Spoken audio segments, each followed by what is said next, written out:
ये गण वच्चा हरिद्रादि जो गण हैं, ये वच्चा जलद देवा व नागराति विषाभया हरिद्राद्वय यष्ट्याव कलशी कुटजोद्भवा, ऐसे स्वरूप में वर्णित हमें देखता है। तो पहले जो लाइन है वो है वच्चादिगण और दूसरा है हरिद्रादिगण।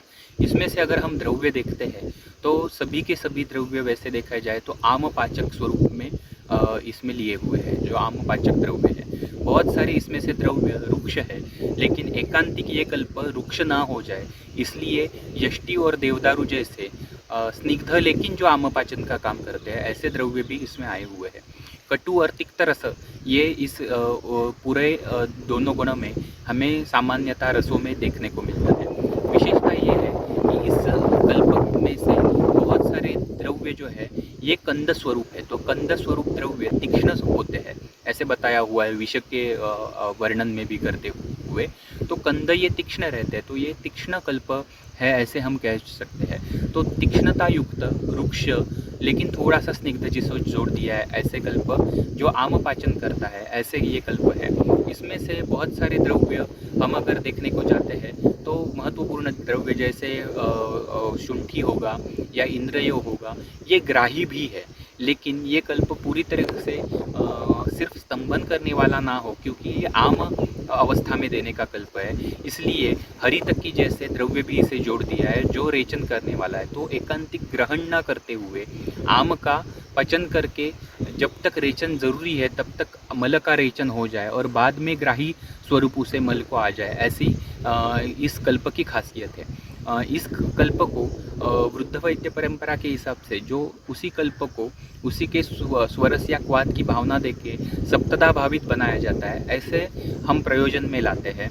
तो जैसे हम चरक में देखते हैं, भूयश्चेषम बलाधानम कुर्यात् स्वरस भावनैः अल्पम अपि सुभावितम द्रव्यत् स्यात् बहु कर्मकृत। इस हिसाब से इसी कल्प को इसी के क्वाद की 7 भावना दी हुई है, यानी 1 ग्राम कल्प की जब हम सोच रखते हैं तब उसमें अराउंड 7 ग्राम कल्प के क्वाथ का जरण हो चुका है।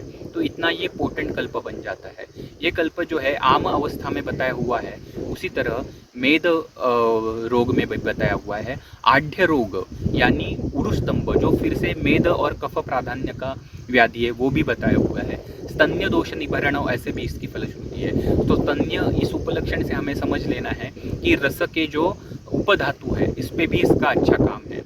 तो सामता का पाचन हो जाएगा, उसके बाद रस धातु अच्छा बन जाएगा, उसके वजह से उसके उपधातु भी अच्छे बनना चालू हो जाएगा। और कफ और मेद के रोग, ये एक खासियत इसमें बताई हुई है। और कफ के और मेद के रोग जब वो बताते हैं, भले ही नाम ना लिया हो, लेकिन इसका एक महत्वपूर्ण व्याधि हमें पता है जो बहुअबद्ध मेद और बाकी सब दुष्य और बहुद्रव श्लेष्मा विशेष से बनता है, वो है प्रमेह।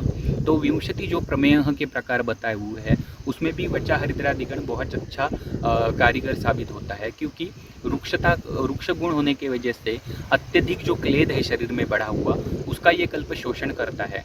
आम संचिति जो हो रही है इसका ये कल्प पाचन भी करता है। और साममल जब तक है उसका निर्हरण करते हुए बाद में निराम मल का निर्हरण ना करते हुए ग्राही कर्म भी ये कल्प करता है। इसलिए रस धातु अग्नि पे रस उत्पत्ति अच्छी हो, इस पे सामता का पचन करने के लिए और मेद और कफ प्राधान्य से जो भी व्याधि है ये शमन करने के लिए ये कल्प बहुत अच्छा साबित हुआ है।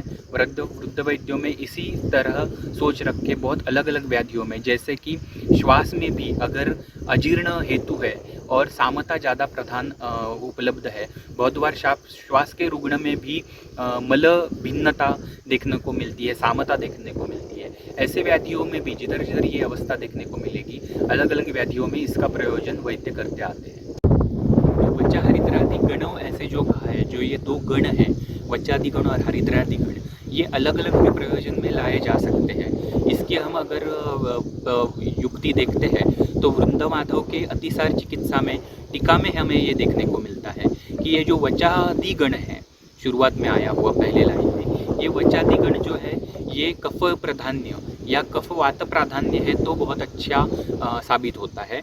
और जो हरिद्रादि गण है ये पित्त प्राधान्य या कफ पित्त प्राधान्य अगर है तो हरिद्रादि गण का इस्तेमाल होता है।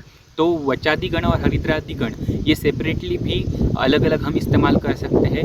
इसी को हम सप्तदा भावित बना के दोनों को सेपरेटली भी इस्तेमाल में लाते हैं।